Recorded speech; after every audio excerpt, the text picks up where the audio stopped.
अस्मद्गुरुसमारम्भां यतिशेखरमध्यमां लक्ष्मीवल्लभपर्यन्तां वन्दे गुरुपरम्पराम् ஆழ்வார்கள்வாழி அருளிச் செயல்வாழி தாழ்வாதுமில் குறவர்தாம் வாழி ஏழ்வாறுமுய்ய அவர்களுரைத்தவைகள்தாம் வாழி செய்யமறை தன்னுடனே சேர்ந்து அகலகில்லே நிறையுமென் அலர்மேல் மங்கை உரை மார்பா நிகரில் புகழாய் உலகம் உன்னுடையாய் என்னையாழ்வானே நிகரிலமரர் முனிக்கணங்கள் விரும்பும் திருவேங்கடத்தானே புகழொன்னில்லா வடியேன் உன் அடிக்கீழ் அமர்ந்து புகுந்தேனே அகில புவன ஜன்மஸ்தேம பங்காதிலீலே வினத விவிதபூதௌராதரக்ஷைகதீக்ஷே ஸ்ருதிசிரசி விதீப்தே பிரம்மணி ஸ்ரீனிவாசே பவது மம பரஸ்மின் ஷேமுழி பக்திரூபாம் श्रीमान् वेङ्कटनाथार्य कवितार्किककेसरी वेदान्ताचार्यवर्यो मे सन्निधत्तां सदा हृदि வேதாந்த தேசிகன் திருவகீந்திரபுரம் என்கிற திவ்ய தேசத்திலே எழுந்தருளியிருந்த பொழுது ஹயக்ரீவனை சாட்சாத்கரித்தார் என்று அவருடைய சரித்திரம் தெரிவிக்கிறது. நேரே கண்ணாலே அவரை சேவிக்கும்படியான பாக்கியத்தை பெற்ற வேதாந்த தேசிகன் அந்த ஹயக்ரீவரை துதித்து அருளி செய்த ஸ்தோத்திரம்தான் ஹயக்ரீவ ஸ்தோத்திரம். ஹயக்ரீவன் என்றாலே குதிரை முகமுடையவன் என்பதுதான் பொருள். பிரம்மாவுக்கு வேதத்தை உபதேசிப்பதற்காக அவன் முன் பரிமுகமாயருளிய எம் பரமன் காண்மின் என்று ஆழ்வார் அருளி செய்தபடி குதிரை முகத்தோடு வந்து பிரம்மாவுக்கு வேதங்களை கொடுத்தான் என்று சொல்லப்பட்டிருக்கிறது. அவர் கல்விக்கு அதிபதி, வித்யைக்கு அவரே அதிபதி என்கிறபடியினாலே அவரை மிக உயர்ந்த சொற்களாலே துதிக்கின்றார் இந்த ஸ்தோத்திரத்திலே வேதாந்த தேசிகன். அதிலே இப்பொழுது நாம் 19வது ஸ்லோகத்தை அனுபவிக்கிறோம். இந்த 19வது ஸ்லோகத்திலே தேசிகன் என்ன அருளி செய்கிறார் என்றால், ஹயக்ரீவ பெருமானுடைய திருவடிகளை தொழக்கூடிய பாக்கியம் முற்பிறவிகளில் பெருந்தவம் செய்திருந்தால்தான் கிடைக்கும். ஆனால் அந்த திருவடிகளை தொழுதால் இதுவரை பெறாத உயர்ந்த பலன்களையெல்லாம் கூட பெற்றுவிடலாம்.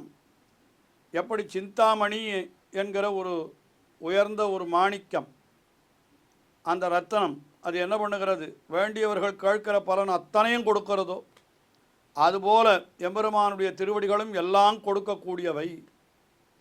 அதனால் அப்படிப்பட்டவனுடைய திருவடித்தாமரைகளிலே நான் அடியேன் மேன்மேலும் உன்னை வணங்கி கொண்டே இருக்கும்படியாக நீயே எனக்கு அருள் புரிய வேணும் என்று அந்த ஹயக்ரீவ பெருமானை இந்த 19வது ஸ்லோகத்திலே பிரார்த்தித்துக் கொள்ளுகிறார்.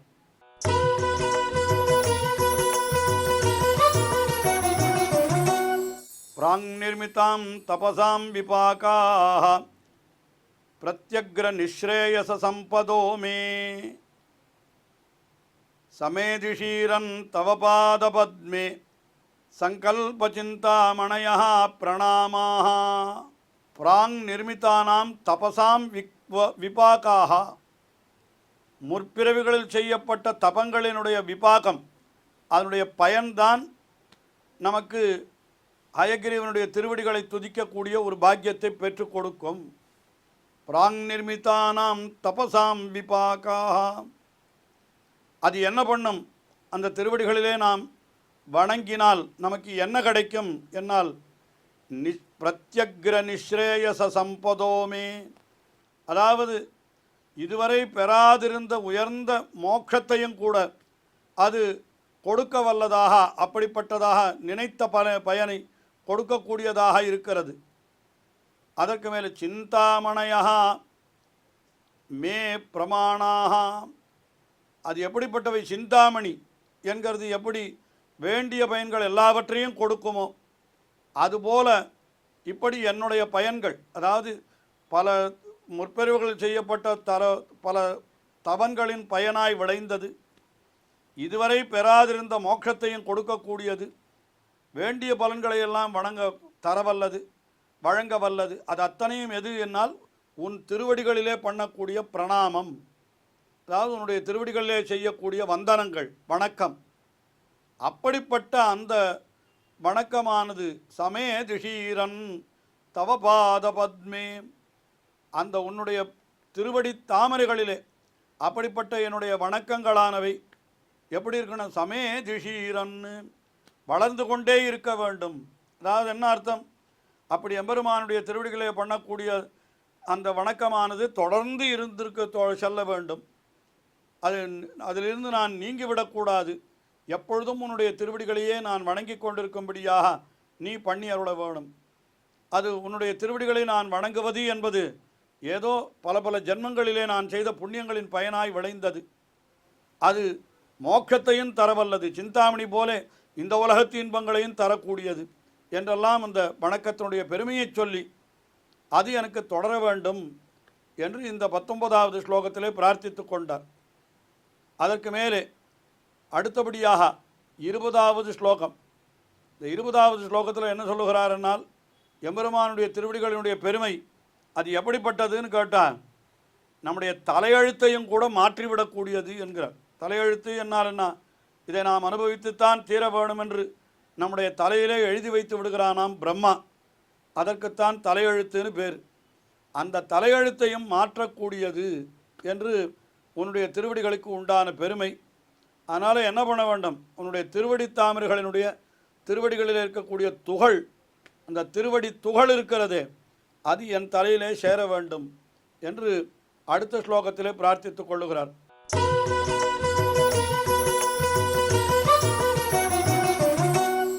விலுப்த மூர்தன்ய லிபிக்ரமாணாம் சுரேந்திர சூடாபதலாலிதானாம் ஸ்வதங்கிரி ராஜீவ ரஜக்கணானாம் பூயாத் பிரசாதோ மைநாத பூயாத். என்ன தெரிவிக்கிறார்? எம்பெருமானுடைய திருவடிகளில் எப்படிப்பட்டவை? விலுப்த மூர்தன்ய லிபி கிரமாணாம். மூர்தன்ய லிபி கிரமாம் என்னால் என்ன? தலையிலே எழுதப்பட்ட எழுத்து சொல்லுவதுண்டு. அவரவர்கள் செய்த புண்ணிய பாபங்களுக்கு சேர என்னென்ன பலனை அனுபவிக்க வேணும் என்று ஒவ்வொருவனுடைய தலையிலேயும் பிரம்மாவானவன் அந்த மண்டை ஓட்டிலே எழுதி வைத்து விடுகிறானாம்.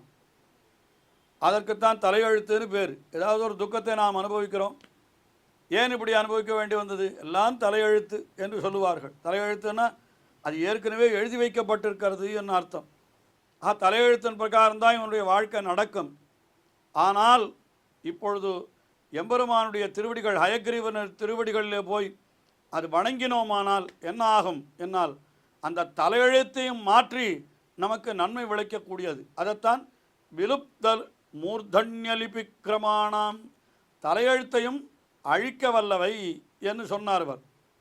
அதற்கு மேலே எம்பெருமானுடைய திருவடிகள் அவை எப்படிப்பட்டவை என்று சொன்னால் சொல்கிறார், சுரேந்திர சூடாபதலாலிதானாம். அதாவது எம்பெருமானுடைய திருவடியில் இருக்கக்கூடிய துகள்கள் என்று சொல்கிறார். நம்முடைய தலையெழுத்தை மாற்றக்கூடியவை எம்பெருமானுடைய திருவடிகளிலே இருக்கக்கூடிய துகள்கள், தூசிகள். அதுக்கு மேலே சுரேந்திர சூடாபதலாலிதானாம், இந்திரன் முதலான அத்தனை பேருடைய தலையிலேயும் அது திகழ்கிறதாம்.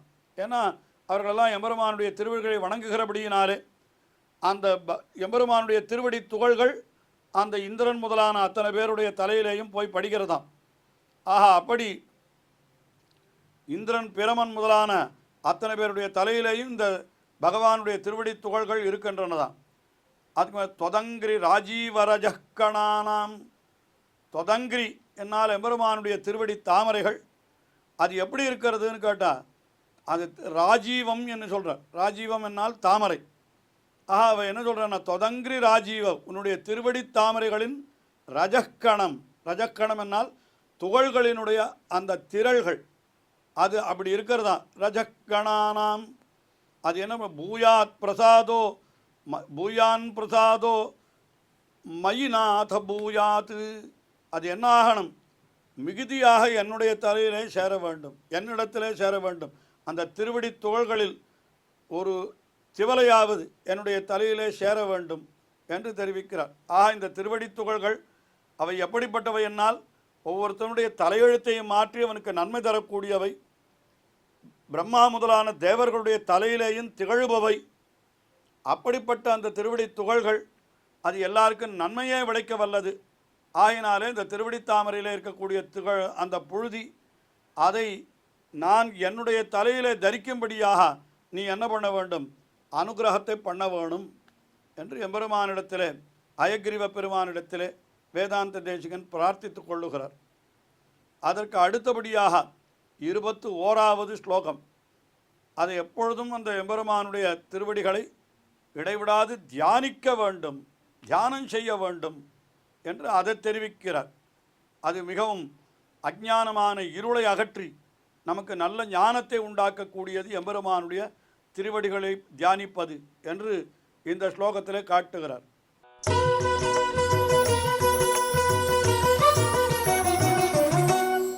பரிஸ்புரன் நூபுர சித்திரபானு பிரகாச நிர்தூத தமோனுஷங்காம் பதத்வயீம் தே பரிச்சின்மஹே அந்தஹ பிரபோத ராஜீவ விபாத சந்தியாம். அந்த எம்பெருமானுடைய திருவடி தாமரைகள், அதிலே அவன் அணிந்திருக்கக்கூடிய அந்த சதங்கைகள், அதாவது அவன் திருவடிகளிலே அணிந்து கொண்டிருக்கிறான். அது என்ன பண்ணுகிறான் என்னால் அந்த திருவடிகளை சொல்கிறார். இந்த சதங்கைகள் எப்படி இருக்கின்றன? பரிஸ்புரத்து நூபுர சித்திரபானு என்னால்னா நன்றாக ஒளி விடுகின்ற சூரியனுடைய பிரகாசத்தை போலே ஒளி விடுகிறதாம் அந்த சதங்கைகள். அதனால் என்ன ஆகிறது? நிர்தூத, அது பிரகாச சித்திரபானு பிரகாச நிர்தூத தமோனுஷங்காம்.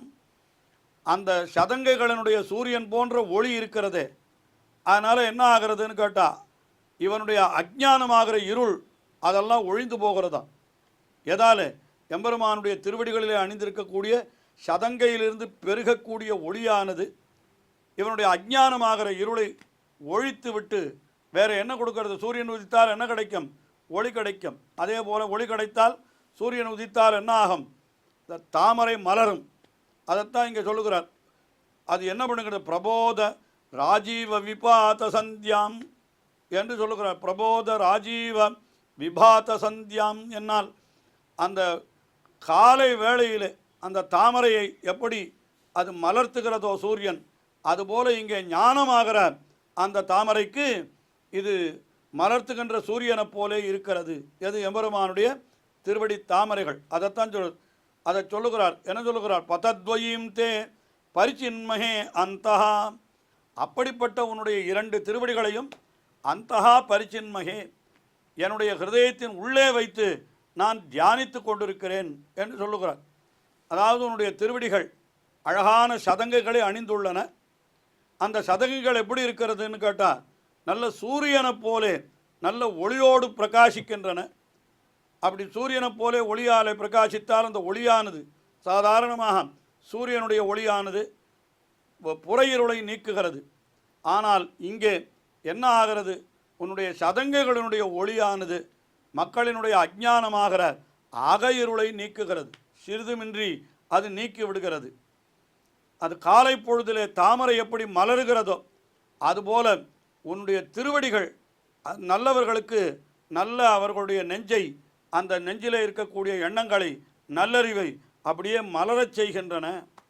அப்படிப்பட்ட உன்னுடைய இந்த திருவடிகள், திருவடி இணைகள், 2 திருவடிகள் இருக்கிறது, அது எப்பொழுதும் உள்ளத்திலே நான் தியானித்து கொண்டே இருக்கிறேன். பரிச்சின்மஹே, இடைவிடாது தியானிக்கிறேன் என்கிறார். அதாவது இடைவிடாது தியானித்து கொண்டே இருக்க வேண்டும் என்று பிரார்த்தனையாகவும் நாம் சொல்லலாம்.